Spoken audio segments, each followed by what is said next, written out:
Remember, a Hallmark card will best express your perfect taste, your thoughtfulness.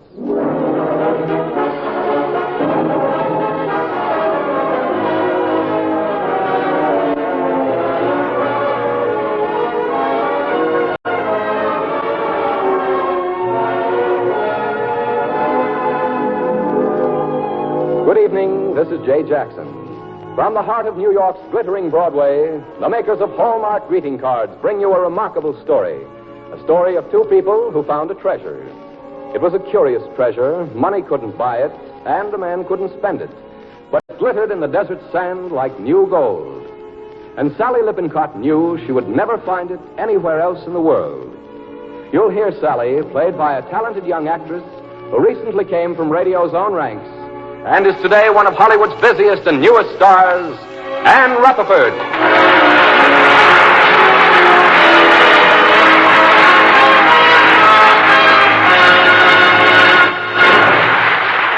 Welcome to our Hallmark show, Anne. This is a pleasure. Well, thank you, Jay. You're practically bubbling over tonight. Why so happy? Well, Anne, you're here. And I just received a phone call from Wide Ruins, Arizona. Why, that's where tonight's story takes place.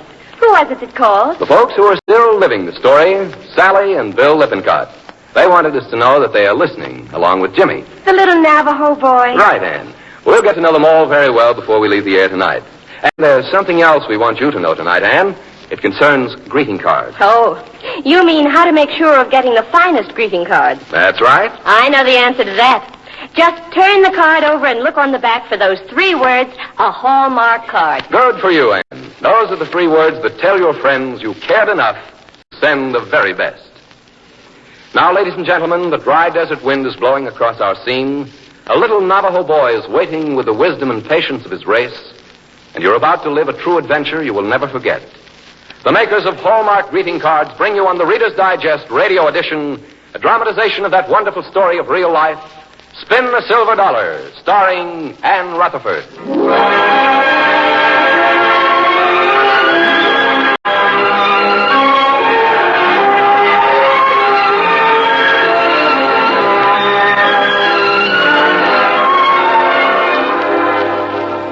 Wide Ruins. My husband Bill and I were going to Wide Ruins, Arizona. Oh, I was so upset. Here Bill was the best newspaper man in the East with a chance to become a foreign correspondent. But his family owned an Indian trading post that had to be operated until we could find a buyer for it. So Bill threw up his good job and drove me out to Wide Ruins. When we got there, I realized it was well named. The desert all around was wide, and the trading post was a ruin. Well, looks like quite a place. Well, let's go in and look it over, dear. You go. I don't want to fall through the floor. Oh, you won't fall through the floor. I've checked on everything. Nothing wrong with this good old trading post that a fresh coat of paint can't fix. Nothing? Oh, well, nothing except the roof. Uh-huh. It leaks? Well, only... Oh, I know. Only when it rains. Yeah, well, come on. Let's go in and set up housekeeping. Wide Ruins. Wide Ruins. Here, take this bag. When I think about my nice little apartment back in... Oh, Bill. What? Look, we've got company. Company? What? Oh, hello. Hello. How do you do? We're Mr. and Mrs. Lippincott. We've come to take over this trading post. Hello. Do you live near here? Yes. Oh, that's fine. Then I hope we'll be doing business together. Yes. Me, Joe Toddy. Me come do business with you. Sally, our first customer. No. You my customer. Huh? Me come fix roof.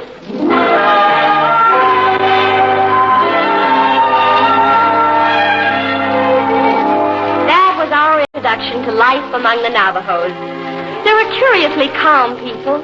And since we had come fresh from the urgency of newspaper life in the city, we found the calmness most unnerving at first.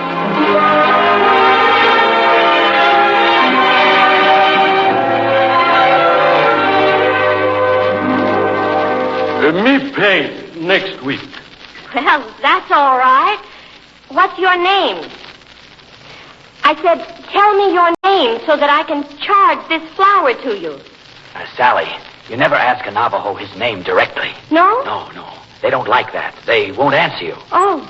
Well, then I'll have to get this man's name from one of his friends. Oh, no. They don't like that either. But I have to keep my book straight. How am I going to find out his name? Like this. Sally, this customer's name is Little Brother White Cloud. You're wrong. My name, Sushi Bigate. Ha-ha, write it down, Sally.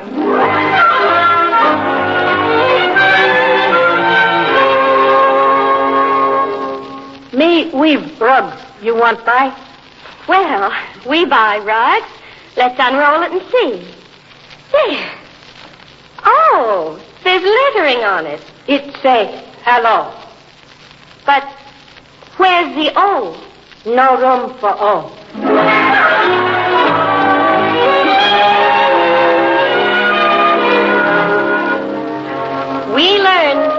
We learned the custom of the Navajos and marvelous little facts about them.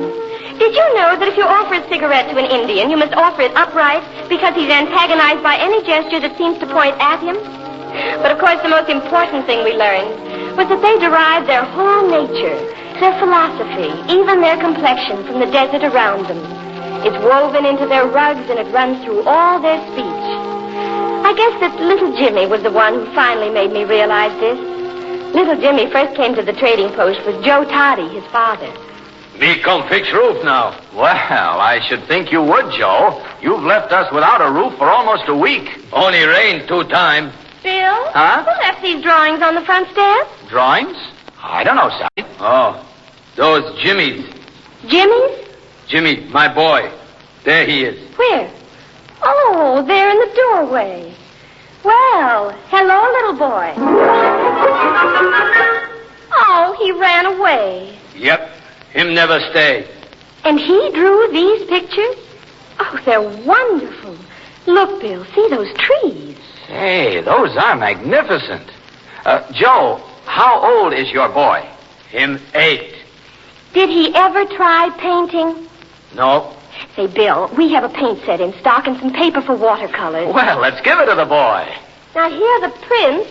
Oh, there are the paints right there, and here's a nice brush. Uh-huh, and here's the paper. Fine. Joe, will you give these to Jimmy for us? Yes, thank you. I go give him now. Me fix roof other time.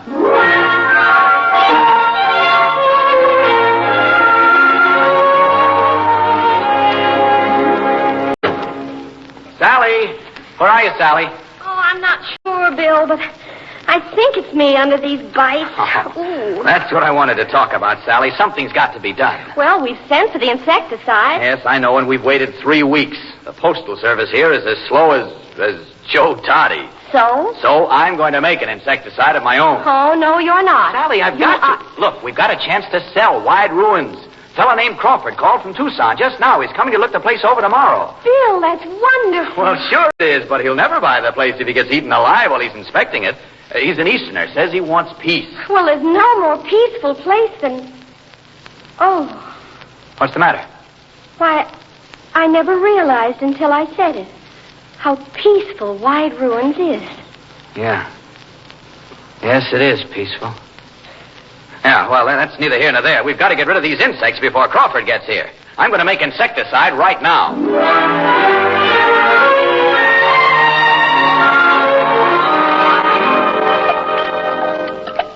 Now, pour in just a little more from that bottle, Sally.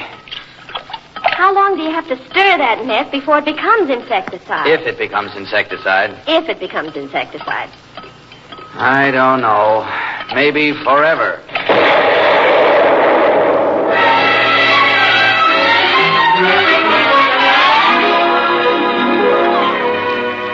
It was a strange explosion. It went almost directly upward. I got a little burn on my wrist, and poor Bill got a larger one on his cheek. But nothing in the room was damaged. Oh, we were lucky. Well, lucky, yes, except for 3 things. A, the explosion literally raised Joe Toddy's new roof. And B, when Mr. Crawford saw the roofless trading post the next day, he turned right around and went back to Tucson.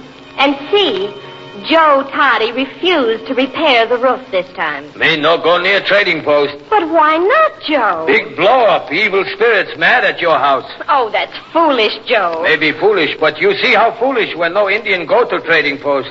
Indian no anger evil spirits. Indian no do business with you. But Indian sorry if you starve.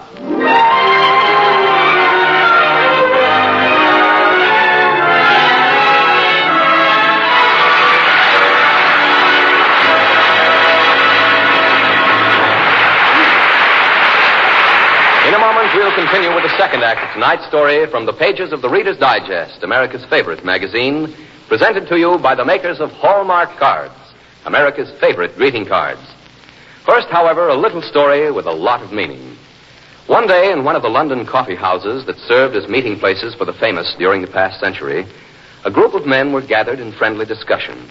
They were literary men talking shop. Suddenly, one of the men turned to another and asked, "How is it you manage to round off such perfect expressions with such unpremeditated ease?" The older man puffed on his pipe for a few seconds and slowly began to quote, "Sunset and evening star and one clear call for me." He paused and then continued, "Unpremeditated? It took me 20 pipefuls of tobacco to write this single phrase." Thus, with the opening quotation from his immortal poem, Crossing the Bar, did Alfred Lord Tennyson reveal the reason for his greatness. The folks who make Hallmark cards know, too, how much care and thought must go into even the simplest greeting card. For they know greeting cards must express the warmth and understanding, the gaiety or wit that makes them fit perfectly into any occasion. That's why the makers of Hallmark cards are always particular to remember they're not making just cards. They're making Hallmark cards. Cards that say just what you want to say, the way you want to say it. That's why Hallmark cards are America's favorite greeting cards. So it's a good idea to look on the back of the cards you intend to send. Look for those 3 identifying words, a Hallmark card. Those 3 words that tell your friends you cared enough to send the very best. Now our program continues with Act 2 of Spin the Silver Dollar, starring Anne Rutherford.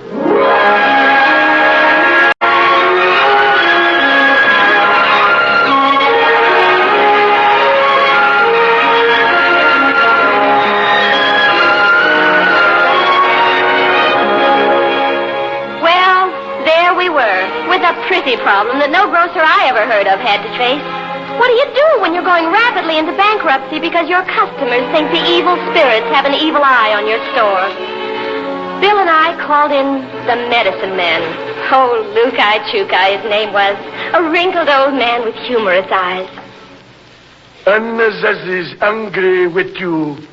Anazazis? Anazazis, evil spirits. Well, what do we do to make them smile again? You take rug from counter, spread on floor. Oh, all right. Right here? That do. Now, here are charms. You hold one. Okay. You hold one. Thank you. Oh, they're petrified wood, aren't they? Yes. Now, we kneel on rug. Now. Oto ya wood, yukwete paima, imete ya ug, hikye uwaima, pau imura, uraki uyo, uganye nachi, wayim tuwagit. Huyam. Now, let me sprinkle sacred corn pollen on you. Throw it high to the gods. Is that the end of the ceremony? That end. We rise now. Are the Anazazis gone? Anazazis never go. But they're not angry any longer. I want to thank you very much. And I want to tell you how impressive the ceremony was. Now I return to my organ. The Anazazis will no longer trouble you. And my people will be pleased to come once more to your store.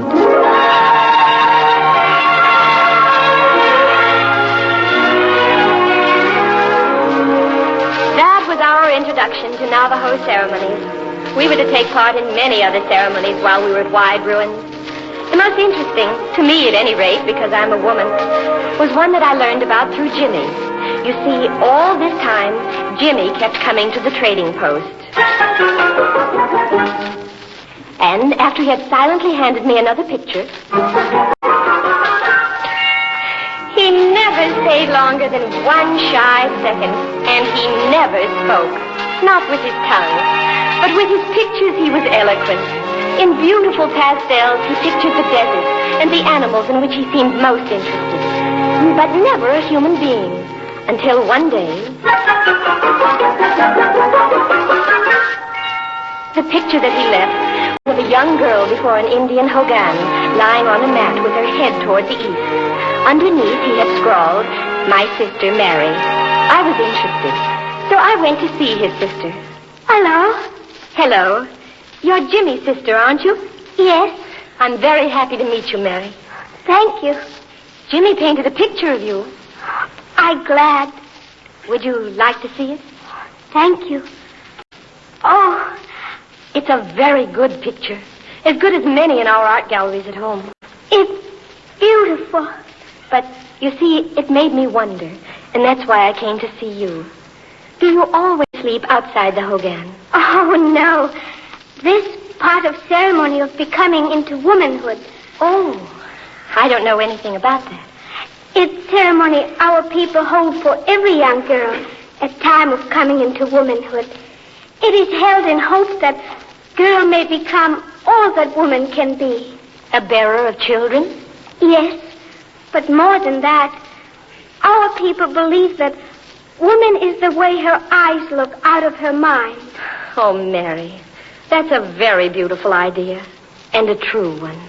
Please, I am to become woman. You are woman. What is it like? Well, that's not easy to say, Mary. Some people might say that to be a woman is to be sad, because all the men do the strutting and the big work, like building and planting and harvesting and making money. But, I don't know, I always remember that women do the little work. The comforting, the teaching, and the singing. I'm not sad because I'm a woman, Mary. I'm joyous, because to be a woman means to give life and to love life, to give strength and to draw strength from the giving. Thank you. I wanted to know. That is the way I want to feel about being woman. Will you come to my ceremony?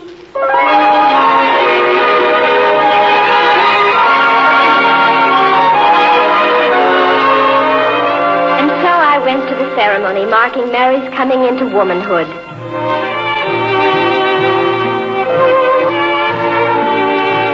Before dawn, Mary ran the traditional race with the east wind, running 1.5 miles to a designated spot and then home again, where for 3 days she set to grinding corn for the ceremonial bread. Nights she lay outside the hogan on a pile of skins and blankets, her head toward the east. And throughout the ceremony, old Lukai Chukai led the chanting. The medicine man was the center of the ceremony, but Mary was its spirit. Mary, who came through it with a straight back and almond eyes and a clear, dark skin, like a warm young animal, yet lovely and untouchable, too.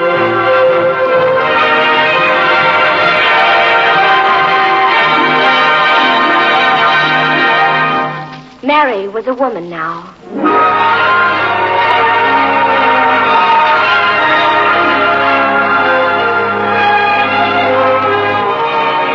Humorous, and yet the most touching occurrence that ran through our lives at the trading post was the daily coming and going of young Jimmy.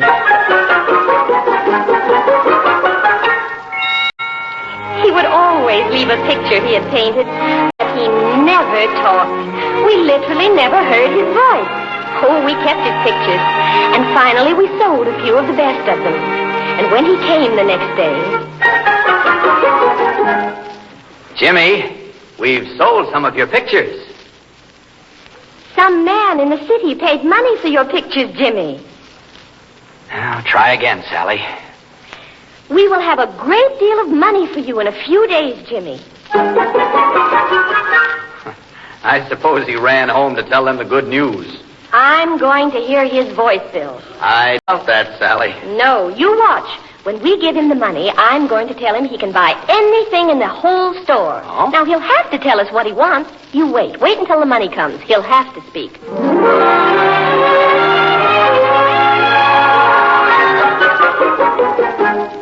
Well, Jimmy, I have good news for you. Your money came. Aren't you glad, Jimmy? Yeah, well, I'll bet you are, anyhow.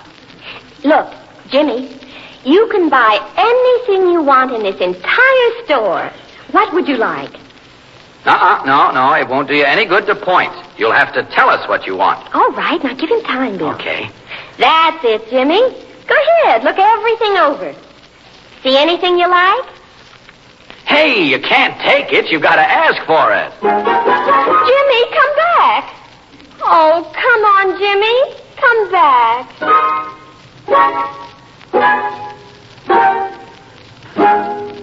Jimmy.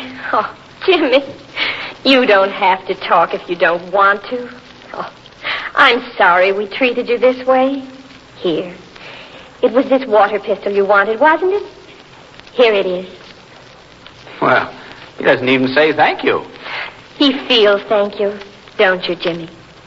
You know, Jimmy, my husband and I want you to talk, well, just because we like you so much. And we'd like to hear the sound of your voice. Maybe there's something you could say to my husband. Sort of one man to another. Well, maybe there's something you'd like to say to me. Me. Yes? Me love you.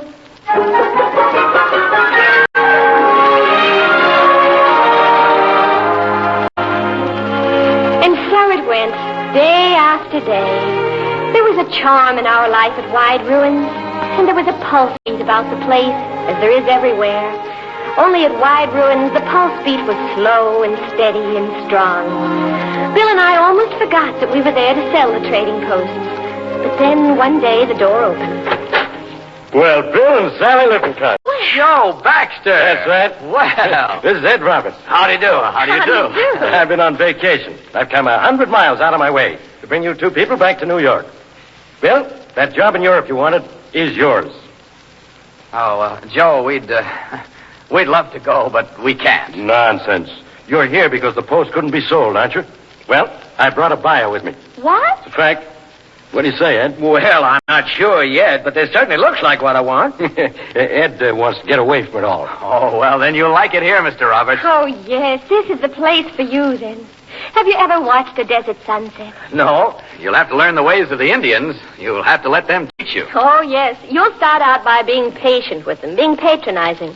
But they just stare at you like, well, like wooden Indians. And finally, you find yourself feeling small and cheap and over-civilized. And then you begin to see things the way they see them. It's wonderful. Well, it sounds wonderful. Well, looks like we're all going to get what we want. Now, Ed, you get right down to business, make out a check. Then I'm going to carry Sally and Bill back to New York with me. And, boy, are you going to make up for lost time. London first, Bill, then Berlin. Couldn't ask for a bigger store to handle. Well, what's the matter, Bill? Sally, Yeah, are you thinking the same thing I am? I certainly am. I'm sorry, Mr. Roberts, but Wide Ruins is not for sale.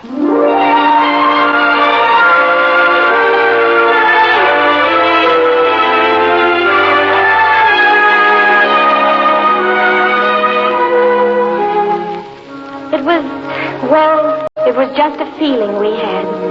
Bill and I couldn't quite explain why we had suddenly decided to stay at Wide Ruins. It had something to do with the desert, with all the stuff of the desert that went into little Jimmy's paintings, or the Navajo woman's rugs. And it had something to do with a peacefulness that we had found out here among the Navajos. That peacefulness came from a philosophy that we had absorbed from the Indians. A philosophy of calmness and bravery and deep wisdom. And so we're here at Wide Ruins now. And here we'll stay among our friends and our teachers, the Indians of the desert, who are themselves like the desert, quiet and constant and deep and natural and American.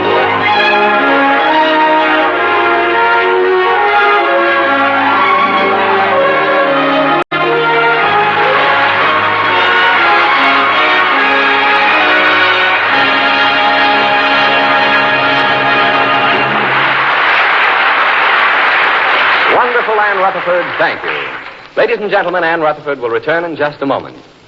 Say, isn't there some little friend of yours whom you'd like to give a ride on the magic carpet straight to the land of make-believe? I'm sure there is. Well, here's the way to do it. Tomorrow, go into one of those fine stores that carry Hallmark cards. Ask to see the Hallmark dolls, those fascinating, colorful greeting cards that are dolls. You'll see Red Riding Hood, the Queen of Hearts, Cinderella, and many more. Each one is a card with a sprightly story verse on the inside. And each one stands by itself, just like any other fine doll. Send one of these gay gifts to a little friend you like especially well. And best of all, you can make that child simply bubble with joy for only 25 cents. See the Hallmark dolls tomorrow at your friendly Hallmark dealers. And now, once again, here's Ann Rutherford. Thank you, Ann, for a delightful performance. I loved playing the part, Jay. And I hope Sally, Bill, and Jimmy liked the show. I'm sure they did, Ann. You know, we hope to have them here on the program with us tonight, but they're so busy at Wide Ruins they couldn't get away. I don't wonder. Sally and Bill, out on your desert tonight, thank you for sharing your story, your trading post, and your fine Navajo friends with us. It's been a wonderful experience. Well, that goes for all of us, Ann. While we're sharing, Jay, how about letting us in on next week's Hallmark show? Sure will. We've got a thriller next week. A true story? Right out of the Department of Justice records, about the cleverest ring of counterfeiters who ever went to work on Uncle Sam's greenback. Goodness, you frightened me. Who's the hero? Oh, a fellow named Chandler in the story. Offstage, his name is Franchot Tone. Franchot Tone? I'll be with you. Then put down the date. Next Thursday, the makers of Hallmark greeting cards bring you a dramatic, action-packed true story right out of life entitled The American Master Counterfeiters, and starring Franchot Tone.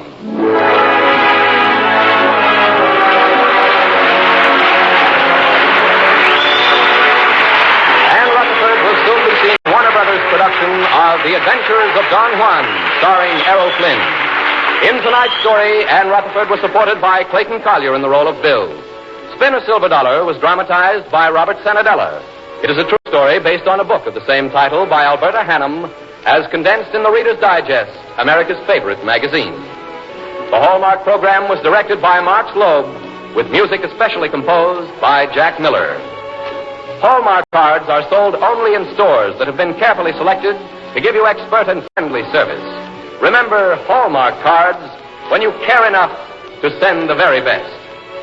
Now, this is Jay Jackson saying goodnight to you all until next week at the same time, when our story will be The American Master Counterfeiters, starring Franchot Tone. Other stars soon to appear on your Hallmark program include Ralph Bellamy, Ann Blythe, and Raymond Massey. This is CBS, where 99 million people gather every week, the Columbia Broadcasting System. This is KMBC,